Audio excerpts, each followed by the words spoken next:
Jesus, e abra comigo a sua Bíblia no Evangelho de Jesus Cristo, escrito por São Mateus, no capítulo de número 17.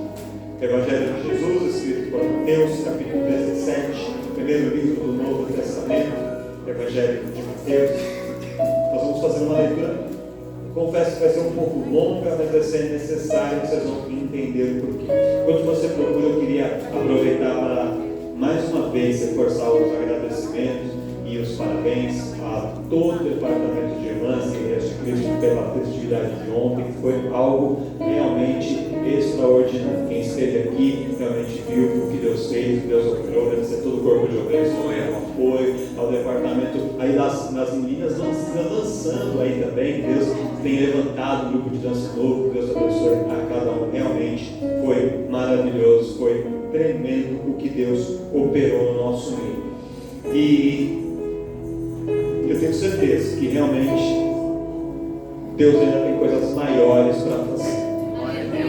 Só que esse negócio de mudar, de ter que você dar uma segurada. A gente nem acabou de reformar que não tem saúde para isso. Não tem. Jesus da glória.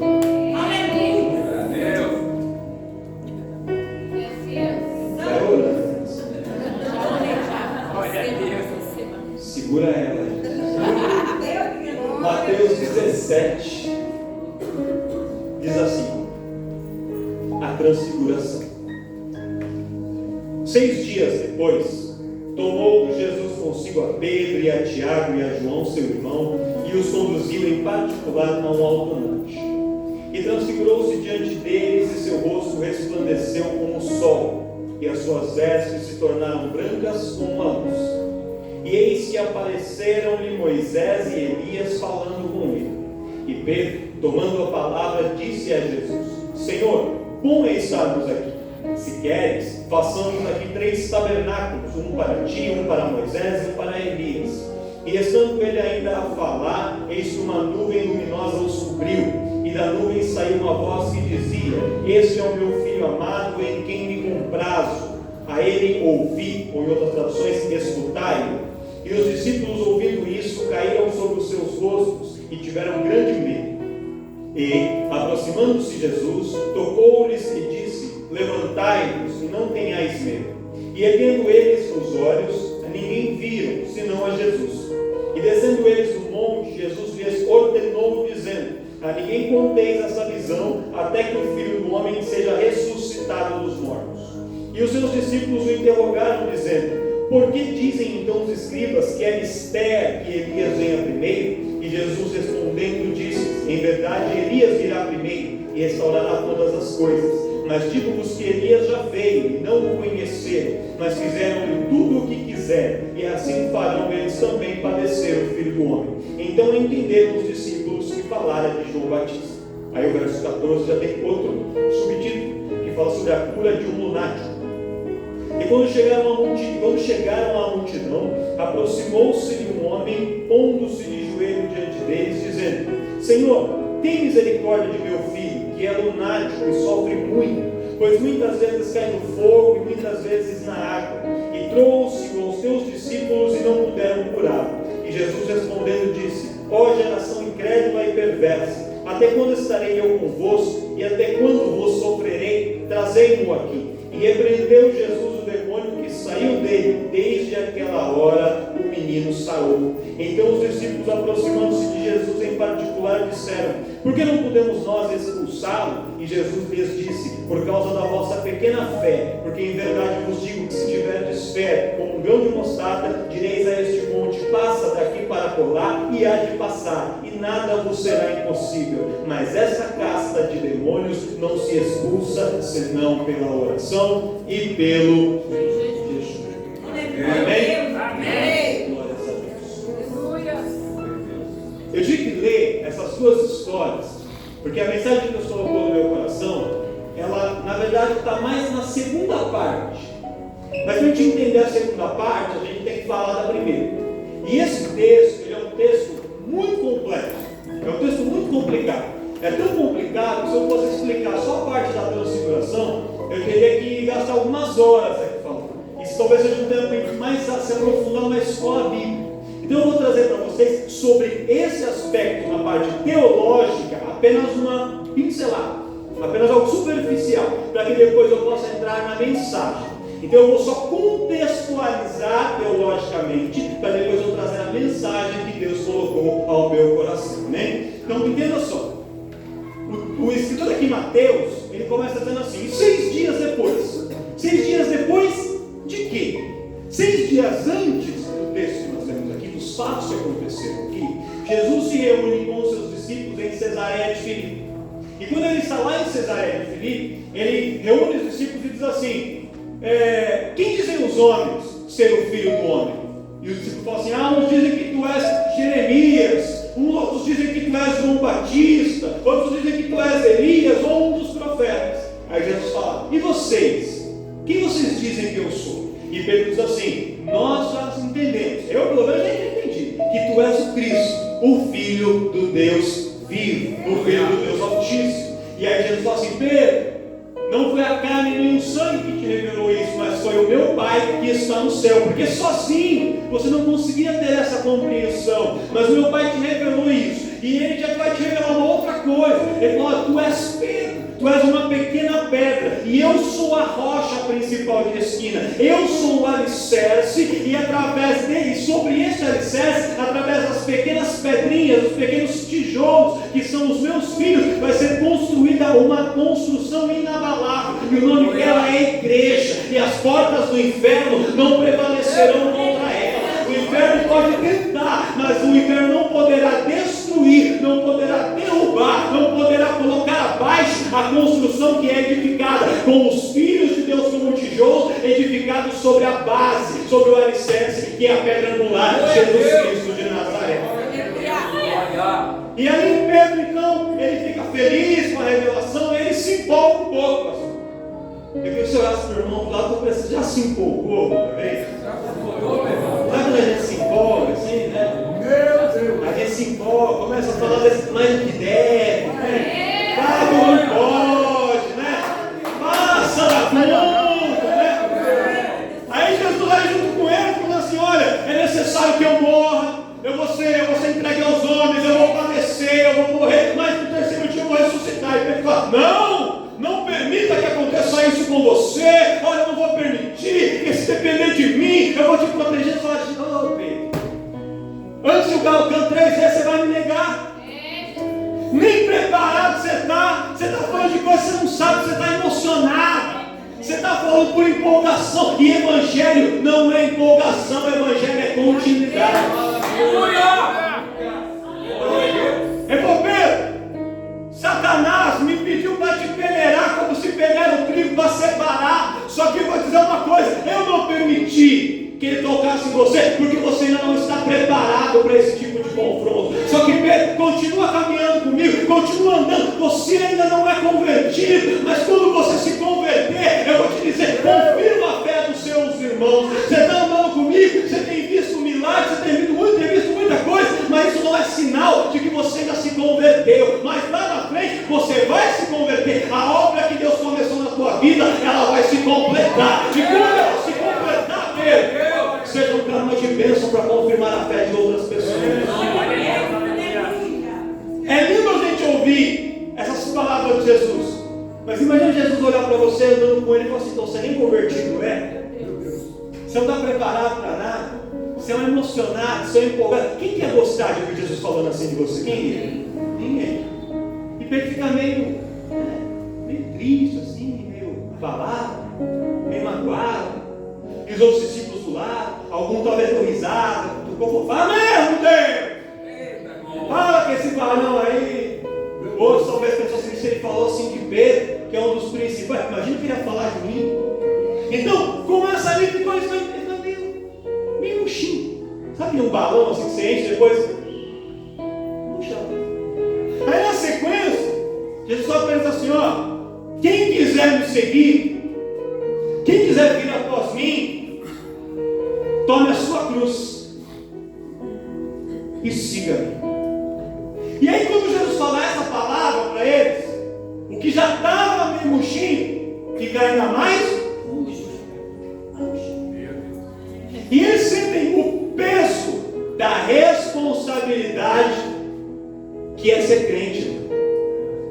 Há uma responsabilidade, há um peso, há um fardo que muitas vezes algumas pessoas não conseguem carregar. E eu tenho certeza que todos que estão aqui já sentiram, estão sentindo, ou ainda vão sentir isso em algum momento da caminhada. E os discípulos sentiram esse peso da responsabilidade, pastor Inácio. E aí o que acontece? Passam-se 6 dias. 6 dias depois, Jesus chama o próprio Pedro, da nossa história, chama o Tiago, chama o João, que era a cúpula do ministério de Jesus, e fala com eles: vão comigo aqui, eu quero proporcionar uma experiência para vocês. E eles sobem até o alto do Monte Tabor. Quando eles chegam no alto do Monte Tabor, você vai encontrar esse relato em Mateus, em Marcos e em Lucas. Algumas pequenas diferenças, vão acrescentando uma informaçãozinha mais do que o outro, mas o relato vai estar no mesmo. Quando eles chegam lá, o que acontece? Jesus, ele começa a se transfigurar. O que é transfigurar? É mudar a sua imagem, é mudar a sua figura, é uma transformação na sua figura, na sua imagem. E o que acontece nesse processo de transformação? O rosto de Jesus, a face de Jesus começa a brilhar, começa a resplandecer. Olha, aleluia! Quando um crente fala assim: você brilhou ontem? Porque Jesus estava brilhando lá no monte. Jesus, o rosto dele começa a brilhar. E aí alguns entenderam agora por que eu escolhi esse texto, professor. Né? É isso. Olha só. Entender essa cara. Reconhecer Bíblia. E aí não só o rosto dele brilhou, mas as vestes de Jesus começam a brilhar. E o brilho era tão intenso que Mateus aqui diz que o rosto dele resplandecia como a luz do sol. E as suas vestes brilhavam tanto que Marcos diz que as vestes ficavam tão brancas que era um brilho tão que ofuscava que nenhum lavadeiro da terra seria capaz de lavar uma roupa e deixá-la tão branca assim para que ela resplandecesse e brilhasse daquela forma, daquela maneira. E Jesus começa a brilhar. E aí quando Jesus começa a brilhar, Pedro, Tiago e João, eles ficam primeiramente assombrados, espantados, eles ficam ali de boca aberta. E aí, sem saber o que fazer, Pedro de novo toma a frente e começa a falar. E Marcos diz assim, que Pedro ele falou porque ele estava assombrado e não sabia o que dizia. E é interessante porque a gente já estudou na escola bíblica que o Evangelho de Marcos foi escrito pelas mãos de Marcos, ditado por Pedro. Pedro dita. Então quando Pedro fala para Marcos escrever, ele está falando dele mesmo, dizendo assim: eu estava tão assombrado, eu estava tão sem rumo, estava tão em choque, que eu comecei a falar coisas que eu nem sabia o que eu estava falando. E o que ele fala? Ele fala: Jesus, você quer que a gente, o que você quer que a gente faz aqui? Porque essa missão, ela está sendo algo que está mudando a nossa história, a gente não está entendendo o que está acontecendo, o seu brilho está nos impactando muito. Aí Jesus fala assim: espera, você não viu nada ainda tem mais que eu vou fazer. Quando o irmão fala assim: você ainda não viu nada, Deus ainda tem mais para fazer aqui nesse lugar, nessa noite. Deus ainda tem mais para fazer no nosso ministério, Deus ainda tem mais para fazer na nossa vida. Aí aparece, eles olham para Jesus e eles têm na visão que eles estavam tendo Elias e Moisés. E muitas pessoas aqui, eu só vou abrir um parênteses, eu falei, não dá para explicar esse texto todo, mas é importante lembrar. Não é que Moisés aparece de fato e Elias aparece de fato. Eles não apareceram. Eles aparecem em uma visão. Então, quando a gente está orando aqui na quinta-feira, depois Deus mostra a pessoa, quando Deus mostra você lá na sua empresa, eu não estou vendo você, eu estou vendo uma projeção de você, é uma visão espiritual em que Deus me mostra um fato, é como se estivesse vendo um filme, é como se estivesse vendo uma cena de algo que já aconteceu ou algo que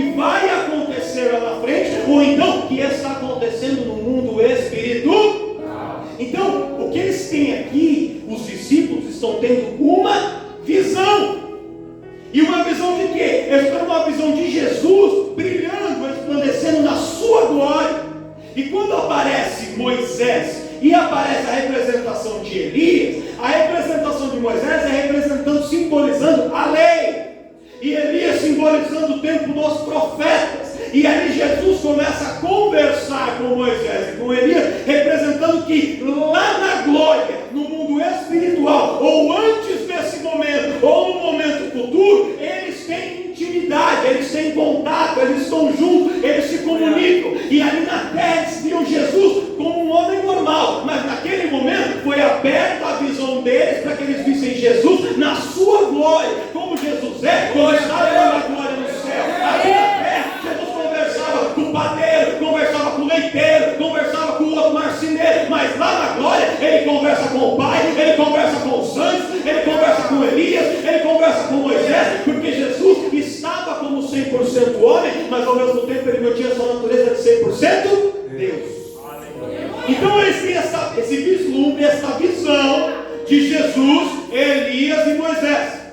E aí Pedro fala assim: Senhor, quer que nós construamos, que a gente construa aqui 3 tabernáculos, e outras traduções vão dar 3 tendas, uma para ti, outra para Elias e outra para Moisés, para que a gente fique aqui, porque esse lugar está tão gostoso, está tão bom ficar aqui, que a gente constrói um tabernáculo aqui, a gente mora aqui, a gente fica aqui e está tudo bem. E aí quando Pedro acaba de falar isso, desce uma nuvem, e aquela nuvem lança uma sombra sobre todo o lugar, e uma voz sai da nuvem, e aquela voz diz assim: este é o meu filho amado, a ele ouvi, ou a ele escutai. Quem era essa voz? Do Deus Pai. E o que Deus Pai estava falando? Moisés falou em nome da lei, e por um tempo essa foi a palavra que direcionava o povo de Israel. Depois veio Elias falando através dos profetas, representando os profetas, e por um tempo foi esse o nível de revelação que vocês tiveram. Mas agora eu estou ampliando os horizontes. Agora começa para vocês um novo tempo, um tempo de graça, um tempo de milagres diferente. E esse tempo é representado por Jesus. Até agora vocês ouviram só Moisés, outros ouviram só Elias, mas agora eu digo: este que é Jesus é o meu filho, e é a ele que vocês devem ouvir. Aí, quando acaba aquela voz de falar, os discípulos se prostram, Pedro e João se prostram, com o rosto em terra. Jesus vai lá, cutuca eles, fala: levanta, não tenham medo, vamos descer. Eles olham ao redor, não tinha mais nuvem, não tinha mais Elias, não tinha mais Moisés, o rosto de Jesus não estava mais brilhando, a veste de Jesus era de tecido normal, e Jesus os estava convidando para descer. E eles descem. E quando eles chegam lá embaixo, havia uma grande multidão reunida. E aí eles vão em direção à multidão. Aí eles vão descendo. Antes de chegarem onde estava a multidão, um homem vem correndo ao encontro de Jesus e se prostra de joelhos diante dele. E diz assim: Mestre, Jesus, o meu filho está miseravelmente endemoniado. E o que o demônio faz com ele é uma coisa terrível. Às vezes o demônio pega ele e joga ele na água para ele se afogar. Às vezes o demônio joga ele no fogo para ele se queimar. Se você ler esse relato em Marcos vai dizer que o homem falava assim, que às vezes o demônio ia torcendo o menino e ele se secava, assim como parecesse que ia definhando. E o homem diz assim: eu trouxe o meu filho, possesso de demônios, para que os seus discípulos o curassem, mas os seus discípulos aqui não puderam fazer. Meu Deus. Aí Jesus diz assim: ó geração incrédula, geração perversa, até quando eu vou ter que suportar vocês? Até quando vou sofrerei? Até quando eu vou ter que padecer, sofrer por causa de vocês? Aí Jesus expulsa o demônio do menino, e na mesma hora o menino é liberto e o menino é curado. Aí todo mundo fica feliz. Só que os discípulos chamam Jesus à parte e falam assim: Jesus, explica para nós uma coisa. Por que é que nós não pudemos curar, o Senhor curou? E aí Jesus fala para eles assim: olha, por dois motivos. Primeiro, porque vocês não têm fé. Porque quem tem fé, ele determina com a sua palavra no reino espiritual, e a palavra do homem e da mulher que tem fé, ela move os mecanismos do mundo espiritual e faz acontecer o que aqui na terra seria impossível de acontecer.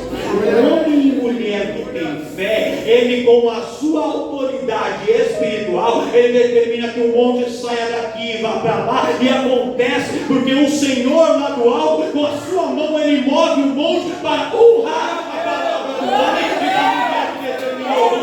Quando alguém tem fé, ele determina e ossos secos voltam à vida. Quando alguém tem fé, ele determina e toca com um cajado e o mar é aberto e o povo passa em terra seca. Quem tem fé determina, entra na fornalha e sai da fornalha sem se queimar nem um pouco. Quem tem fé determina, pode ser lançado na cova dos leões, mas o leão tem que fechar a boca e jejuar, porque ele não toca na vida do homem e da mulher que tem fé. Quem tem fé vai diante do gigante que amedronta o rei e os soldados, e com uma pedra e uma funda faz o gigante cair e o nome do Senhor ser glorificado. Aquele que tem fé, ele é capaz de feitos extraordinários.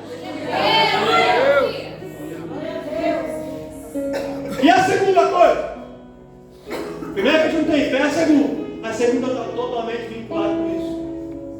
É porque vocês têm que entender que a vida espiritual, a caminhada de um homem e de uma mulher de Deus, ela não é feita apenas de algumas situações específicas. Ela é construída ao longo de todos os dias de uma caminhada, passo a passo.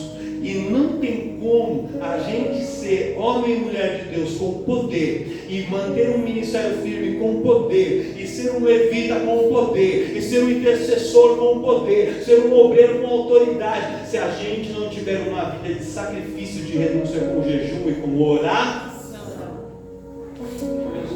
Aleluia. Então tá bom, pastor, eu entendi a palavra. Mas o que isso tem a ver com a gente? Tem tudo a ver com o nosso presente. Sabe o que eu acho interessante, pessoal? No começo, tudo que eu comecei narrando para vocês, é quando você está em Cesareia de Filipe, Jesus reuniu os discípulos, dava para ele algumas palavras duras. Eu queria dizer para você que nem sempre Jesus reúne a gente para só massagear o nosso ego. Às vezes ele fala algumas coisas que a gente não quer ouvir, mas que a gente precisa ouvir. Pega na mão do irmão e fala para ele assim: às vezes Jesus te repreende, às vezes ele puxa a sua orelha, mas é porque ele te ama, viu? É porque ele quer o melhor para você, é porque ele está vendo a mão da sua sublecando.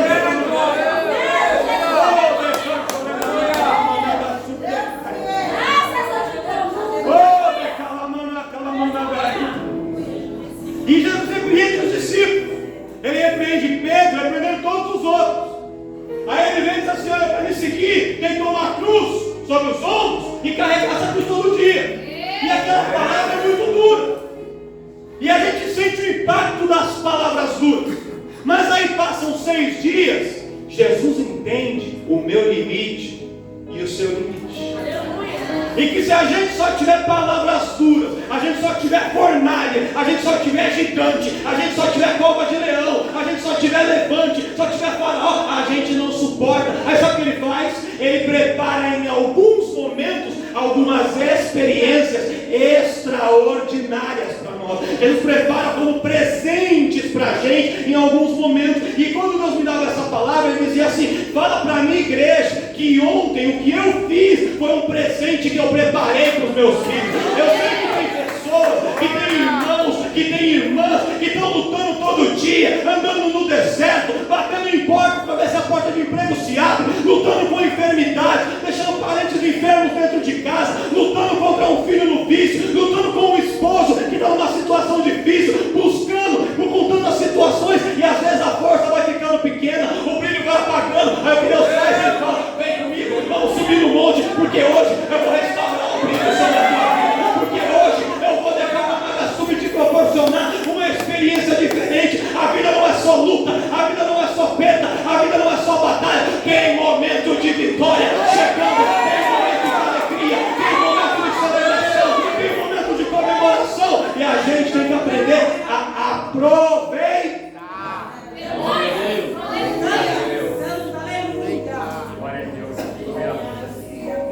Cutuca alguém e fala assim: aproveita os momentos que Deus te prepara. Aproveita as oportunidades que Deus te dá. De celebrar, de se alegrar. Ah, mas segunda-feira você vai para o trabalho. Ah, mas o meu time ele vai continuar perdendo. Se for o Corinthians, vai continuar perdendo. Bem feito. Já acostumei, já. Mas, quando Deus prepara um momento, se alegre no momento que é preparado. Aproveite as oportunidades para se encher do azeite. Aproveite as oportunidades para poder recarregar as baterias e dar aquele brilho de novo na sua vida. Ontem Deus nos preparou uma oportunidade como essa e hoje não é diferente. Eu não sei a luta que te espera amanhã, na terça ou na quarta, mas hoje você sai daqui resplandecendo. A glória de Deus sobre a tua vida.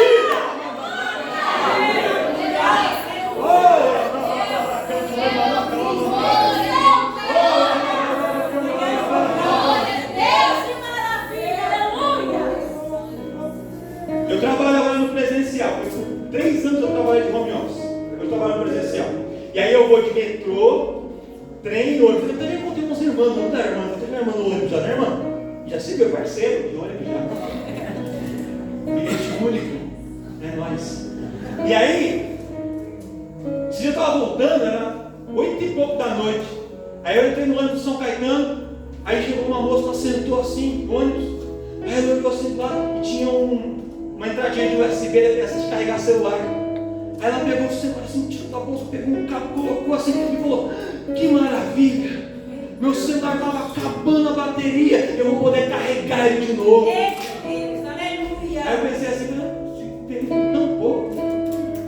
Mas para ela foi importante por quê? Porque a bateria estava descarregando. E às vezes a gente está com a nossa bateria descarregando. E aí Deus prepara um culto, que a fonte está ali para você conectar e dar uma carga na sua bateria, para você sair renovado. E Deus preparou isso ontem e preparou isso hoje. Então aproveita, conecta aí no céu, conecta no cabo do céu, porque o Senhor quer te dar uma carga extra de unção, de alegria, de esperança, de renovo, de saúde, de força. Ele quer recarregar as suas baterias nessa noite.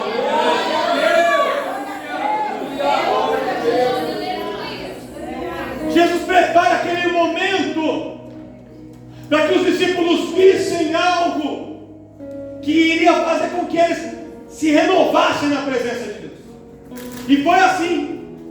E aí eu não vou entrar no detalhe de Moisés, porque não é nosso propósito hoje, deixa para outro dia. Mas depois dessa experiência, Pedro, ele falou assim: está muito bom esse negócio, eu quero ficar aqui, eu quero montar um tabernáculo aqui e ficar aqui com Jesus, com Moisés, com Elias, quero ficar aqui, não quero mais descer daqui.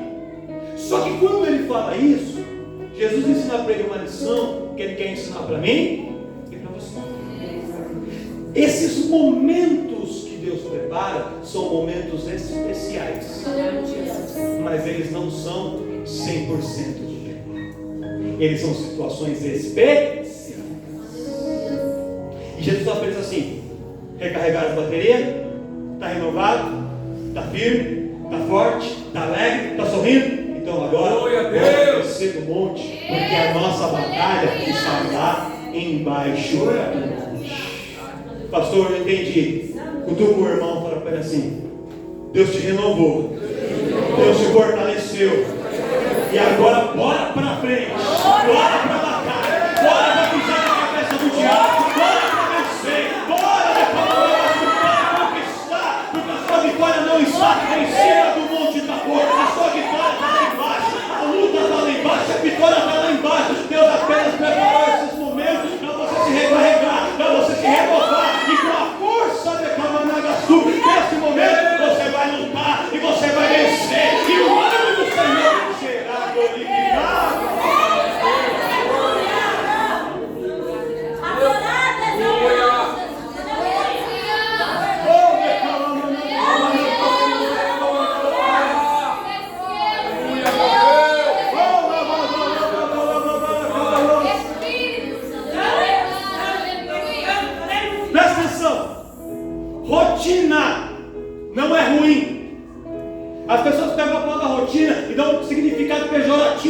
rotina não é ruim.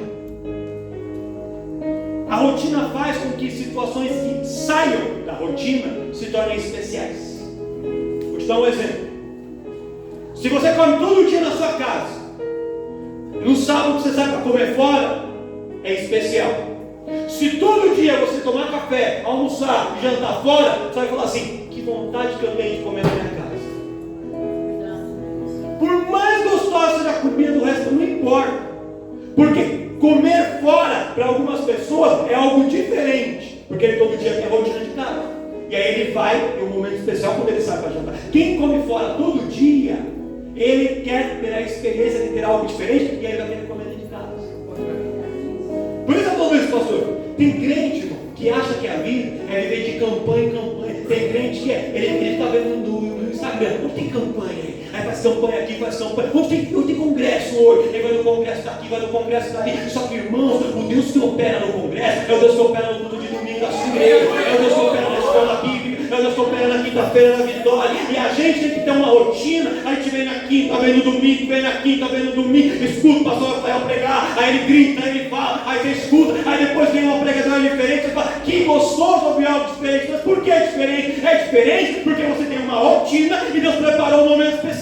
Se você ouvisse aquela pessoa pregando todo dia, você vai falar assim: nossa, foi uma bênção, mas eu queria ouvir alguém que ouviu o pastor Inácio agora. Por quê? Porque a gente tem que ter uma rotina para poder permitir Deus preparar para nós algumas situações diferentes. Então, irmão, valorize a rotina que você tem, valorize a família que você tem, valorize a igreja que você tem, valorize o trabalho que você tem, porque é por causa dessa rotina que Deus prepara alguns momentos especiais. Quem está entendendo o que Deus está falando? Vou caminhar para o meio do final já. Olha só. Eles descem do monte. Quando eles chegam no pé do monte, um homem vem abordar Jesus e fala assim: Jesus, meu filho, ele está muito endemoniado. Não é pouco demônio, é muito. E o demônio quer arrasar com a vida dele. Não um demoninho chulé, chinfrim, não, que faz ele virar. Não. Esse demônio quer matar ele. Joga ele na água, joga ele no fogo, faz ele definhar. Esse demônio está querendo acabar com a vida dele. E eu, como pai, não posso ver essa situação e ficar sem fazer nada. Eu tenho que tomar uma atitude. Mas eu sozinho não consigo resolver. Então eu vim atrás de quem eu achava que poderia resolver. E aí eu trouxe ele para os seus discípulos. Quando eu cheguei aqui onde os seus discípulos estavam, eles me disseram que o Senhor não estava aqui, que o Senhor tinha subido no monte. Só que o Senhor tem 12 discípulos. O Senhor tem 12. E o Senhor subiu acompanhado de 3. Então ficaram quantos? Muito bom de matemática. É isso. Ficaram 9. E dos 9, nenhum deles foi capaz de expulsar o demônio do meu filho. Deus de bondade, fala aí, Senhor. E aí Jesus desce. Só que olha que interessante. Pedro tinha subido no monte, sim ou não? Sim. João tinha subido no monte, sim ou não? Sim. Tiago também tinha? Sim. Algum deles expulsou o demônio do menino? Quem expulsou? Em cima do monte, Pedro brilhou? Pedro brilhou? Não. Estou ajudando vocês. Tiago brilhou? Não. E João? Não. Quem brilhou? Jesus. Aleluia. É Deus. Jesus sobe. Eles estavam no mesmo lugar. Aleluia. Mas mesmo estando no mesmo lugar, nem todo mundo vive a mesma experiência. Tem gente que está preocupado com tantas outras coisas e às vezes não está apercebido do que está acontecendo. Tem gente que entrou aqui ontem, a gente tinha mais de 150 pessoas na igreja ontem. Você pensa que todo mundo saiu brilhando aqui? Infelizmente não. Mas eu tenho certeza que você que está aqui hoje saiu brilhando da presença de Deus. E quando a gente sai brilhando da presença de Deus, a gente vive naquele momento do culto uma experiência maravilhosa. As luzes apagaram. Oh, aleluia! Eita, glória a Deus. Glória a Deus. Só que Moisés que apareceu, sumiu. Elias que apareceu, sumiu. Aleluia. Nem todo dia as irmãs vão estar aqui com uma boininha ou bandeirinha tocando aqui não, irmão. Quinta-feira provavelmente não vai dar. Vocês vão dar menos glória a Deus no louvor, porque não vai dar as irmãs aqui com o bandeiro. Nem todo dia vai ter uma pregadora aqui fora ministrando. Vocês vão dar menos glórias a Deus, porque o pregador é da casa, que não é alguém que veio convidar. Nem sempre vai ter Moisés, nem sempre vai ter Elias, nem sempre o rosto vai brilhar, nem sempre as vestes vão brilhar. Só que isso são os sinais externos. O que Jesus queria mostrar para eles é o seguinte: o meu rosto pode não estar mais brilhando, a minha roupa pode não estar mais brilhando, mas o brilho da glória de Deus está aqui dentro de mim, está aqui dentro do meu coração. O brilho que eu consegui quando eu estava no monte é o mesmo brilho que eu trouxe aqui para baixo quando eu desci. E eu vou mostrar para vocês que o brilho está dentro de mim. Eu vou mostrar para vocês que o importante não é quando o rosto brilha, não é quando a roupa brilha. O importante é quando o coração brilha, é quando o interior brilha. Eu vou mostrar para vocês que o brilho que vale não é o brilho da aparência, não é o brilho da decoração, não é o brilho do painel, não é o brilho da foto, é o brilho da unção, do poder de Deus nessa vida de nós. E ali, com aquele brilho, Jesus faz o que todos aqueles que não tinham brilho não foram capazes de fazer, que era expulsar o demônio do mim. Pastor, não entendi. Vai entender agora, não, eu vou encerrar. Fecha para mim aqui, pastor. Não vai apagar. Presta atenção. A sua batalha, irmãos, não é aqui. A sua batalha é lá fora. O dia mais importante para o crente não é o sábado do congresso ou domingo, é a segunda-feira de manhã. Posso falar uma coisa? Eu vou te dar uma notícia ruim primeiro, vou dar boa depois. Amém? Amém. Para a pessoa falar assim: segura.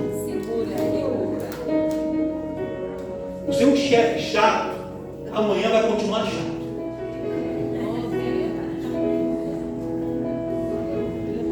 As contas que estavam na sua casa sem pagar, ainda estão lá.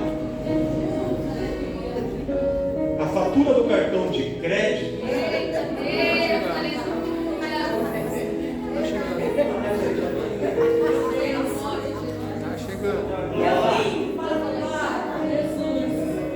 quando você sobe no monte e você brilha, não é exatamente a situação exterior que muda no primeiro momento. Sabe quem muda? E quando você muda, você passa a ser um instrumento de Deus para mudar as situações. Não é que você veio no culto e o seu marido que bebia 51 vai começar a beber 21 e não vai beber mais nada. Não é assim que funciona. Não é assim. Não é o seu filho que anda no boteco do Barata, no forró da Negajana, que vai começar a dizer. Não é assim. Não é de um dia para o outro. Não é assim, irmão. Só que eu vou dizer uma coisa: a situação que antes você entrava em casa, te descabelava, você queria morrer, e jogava na cama, ter depressão. Depois do brilho de Deus, você vai enfrentar isso com autoridade. Aquilo que te afligia, te derrubava, não vai te derrubar. Aquela palavra que alguém falou, a indireta que mandaram no WhatsApp, um comentáriozinho irônico de zombaria na foto que te entristecia, não vai te entristecer mais, porque o brilho de Deus vai blindar a tua vida contra essas situações. Aqueles demônios que vinham para te afligir, que preparavam uma armadilha, e você muitas vezes ficava ali triste, alguém no seu trabalho que te perseguia, essas situações não vão mais te abater, porque o brilho da glória de Deus em você mudou o seu interior, muda o seu caráter, muda a sua postura e te faz enfrentar as situações de maneira diferente. E aí, com essa unção, com esse poder, não tem demônio que vai resistir. Aí a porta vai abrir, aí a família vai converter, aí a enfermidade vai embora, aí a sua prosperidade vai chegar, aí a partir daí as coisas começam a bom. É isso. Vou encerrar agora. Para quem não sabe, eu sou advogado. Eu nem atuo como advogado,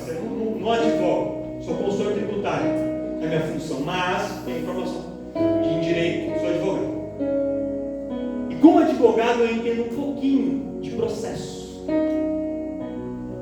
E muitos crentes se frustram na caminhada, param, abandonam a igreja, não evoluem porque não entendem processos. Não é vir no culto no sábado e está tudo.